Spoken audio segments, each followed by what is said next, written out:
Kautilya academy पिछले कई वर्षों से एमपीपीएससी की परीक्षा में टॉपर्स दे रही है। एकेडमी का यह सिलसिला लगातार जारी है। वर्ष 2019 की परीक्षा के जारी हुए परिणामों में प्रिया पाठक ने प्रदेश में नंबर 1 रैंक हासिल की है। प्रिया पाठक भी कौटिल्य एकेडमी से मार्गदर्शन लेती रही हैं। एकेडमी ने बुधवार को सेमिनार का आयोजन किया, जिसमें प्रिया पाठक को मुख्य वक्ता के रूप में आमंत्रित किया गया। इस अवसर पर हमारे संवाददाता प्रवीण सावंत ने प्रिया पाठक और कौटिल्य एकेडमी के सिद्धांत जोशी से विशेष चर्चा की। हाल ही में एमपीपीएससी के रिजल्ट जारी हुए और सतना की प्रिया पाठक ने नंबर 1 रैंक हासिल की है। हमारे साथ इस समय मौजूद हैं प्रिया, और उनसे हम चर्चा करेंगे कि प्रिया ये सफलता जो है वो संघर्ष के साथ मिलती, क्योंकि ये एक ऐसी एग्ज़ाम है जिसमें आपको अपना सर्वत्र देना पड़ता है। कैसे इस और रुझान हुआ कि हमको एमपीपीएससी देनी है, कहाँ से ये एक लगन लगी, क्योंकि ये लगन ही है जिसके बाद चालू होता है सफ़र? Definitely sir. सर, जहाँ तक सिविल सर्विसेज एग्ज़ाम को चूज़ करने की बात है तो ये डिसाइड होता है सर फाइनल ईयर से। जब मैं ग्रेजुएशन में फ़ाइनल ईयर में थी तभी कहीं ना कहीं ऐसा लग रहा था, क्योंकि उस समय ग्रेजुएशन पे क्या होता है सर, बहुत टाइम आपके पास खाली होता है, और उसी खाली टाइम का आई थिंक थोड़ा यूटिलाइज़ किया था मैंने। न्यूज़पेपर्स पढ़ने लग गई थी और अपनी रीडिंग डाइवर्सिफाई कर ली। तो ये तो मुझे पता चल गया था तब तक कि मेरा इंटरेस्ट जो है वो डाइवर्स नॉलेज में है। तो सिविल सर्विसेज के जो एग्ज़ाम है तो आई थिंक जो क्वेस्ट फॉर नॉलेज जो मेरे अंदर था, तो I think that has attracted me towards this field. और उसके साथ साथ सिविल सर्विसेज एग्ज़ाम परीक्षा पास करने के बाद का जो इसका जॉब प्रोफाइल है, आई थिंक वो ऐसा है कि आप जो है एक कंट्रीब्यूशन आप कर पाते हैं डायरेक्ट। तो आई थिंक ये एक बहुत बड़ा रीज़न है। उसके अलावा सर इसमें पर्सनल ग्रोथ के भी बहुत सारे चांसेस होते हैं। आपको बहुत कुछ जो है वो डाइवर्स फील्ड्स में आपको काम करने का मौका मिलता है, आप अपने पोटेंशियल को रियलाइज़ कर पाते हैं। तो मुझे लगता है सर ये सारे ही रीज़न्स थे। लेकिन ये ऐसी एग्ज़ाम है जो बच्चों को एक ऊंचे मुकाम पर भी ले जाती है, लेकिन साथ ही साथ उसका दूसरा पहलू जब देखते हैं तो डिप्रेशन में भी ले जाती है। कभी ऐसा पल आया था जब आप इसकी तैयारियां कर रहे थे उस दौरान? सर बिल्कुल। जैसे मैं हमेशा कहती हूँ कि सिविल सर्विसेज एग्ज़ाम के अपने प्रोज़ और अपने ही कॉन्स हैं। अगर इसके प्रोज़ में अगर प्रिपरेशन है, सिलेक्शन है, उसके बाद का सेलिब्रेशन है, तो इसके साथ साथ ही प्रिपरेशन के ड्यूरेशन में इसके अपने ही बहुत सारे चैलेंजेस हैं। क्योंकि हर एक स्टेज, जो ये 3 स्टेजेस के एग्ज़ाम हैं, हर एक स्टेज अपने आप में अनसर्टेन है। आप ये नहीं कह सकते कि आप कौन से स्टेज से आप बाहर हो जाएंगे, तो आपको वापस से ही जो है वो अटेम्प्ट वापस से देना पड़ जाएगा। और इस बीच में काफ़ी, जैसे इस एग्ज़ाम में भी जो 2019 का एग्ज़ाम था, काफ़ी चैलेंजिंग रहा है पूरा प्रोसीजरल डिलेज़ बहुत ज़्यादा थे, और ये भी श्योर नहीं था रिज़ल्ट आएगा या नहीं आएगा। हाँ, तो ये भी वो है कि पोस्टिंग कब आएगी। हाँ, एग्जैक्टली।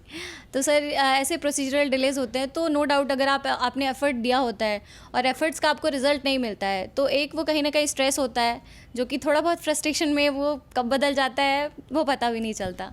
कौटिल्य से किस तरह का गाइडेंस मिला आपको? कितनी भूमिका रही है आपके इस सफलता में? मुझे लगता है सर कि जब परीक्षा की बात होती है सिविल सर्विसेज एग्ज़ाम की, तो गाइडेंस जो है वो बहुत एक ज़रूरी एक पार्ट होता है प्रिपरेशन का।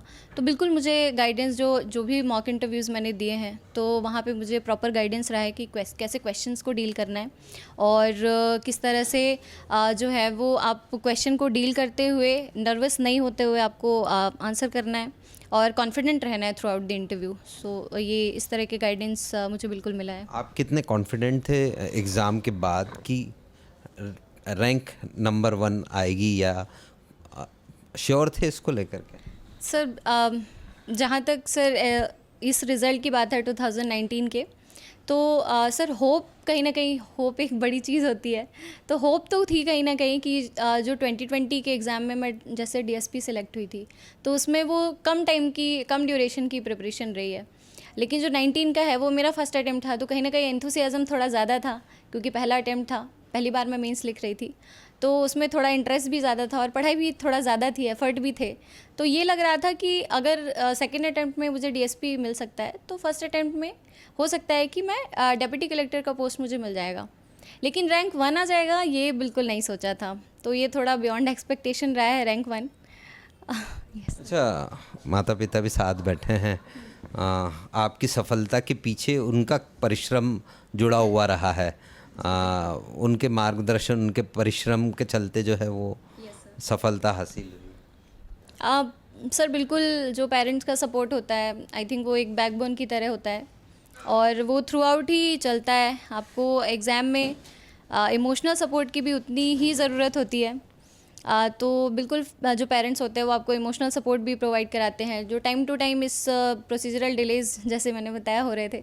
तो ये थोड़ा टफ़ टाइम होता है, तो इसमें बिल्कुल मोटिवेटेड ही रखा है कि आपने अगर इतना एफ़र्ट दिया है, आपने अगर एग्ज़ाम दिया है तो रिज़ल्ट आएगा उसका।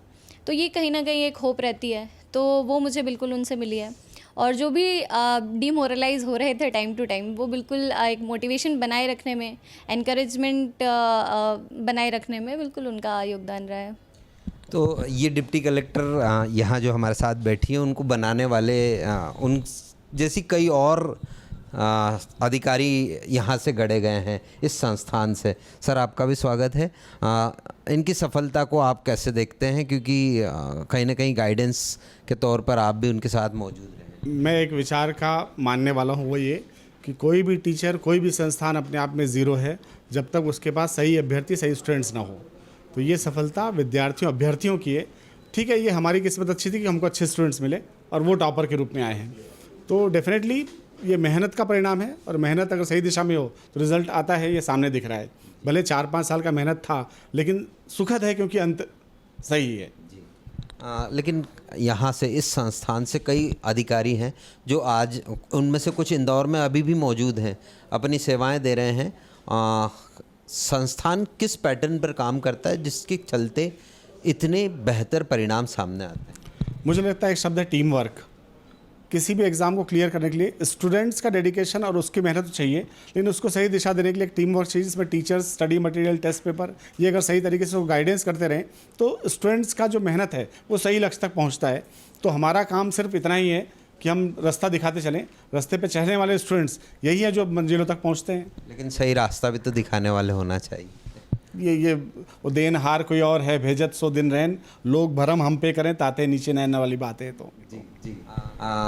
किस तरह से अब आगे और देखते हैं, क्योंकि अभी कुछ और परिणाम सामने आने वाले हैं, तो संस्थान कहाँ और स्टैंड करता हुआ नज़र आ रहा है? देखिए, मैं फिर से कह रहा हूँ, संस्थान तो एक मार्गदर्शक की भूमिका में 20 साल से, 2 दशक में हमने पिछले 10 साल से जो टॉपर्स परंपरा को बनाए रखा है। टीम वर्क के माध्यम से हमारा काम है कि स्टूडेंट्स को सिलेबस को समझा के एग्ज़ाम का प्रिपरेशन करा देना। उसके लिए हम आज भी डेडिकेटेड हैं और आगे भी करते रहेंगे।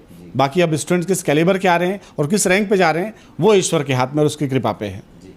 बिल्कुल, जिस तरीके से सिद्धांत जी बता रहे हैं कि आने वाले वर्षों में और टॉपर्स इस संस्थान से गढ़े जाएंगे। मेरे सहयोगी लोकेश कश्यप के साथ प्रवीण सावंत, डीजीआना न्यूज़, इंदौर।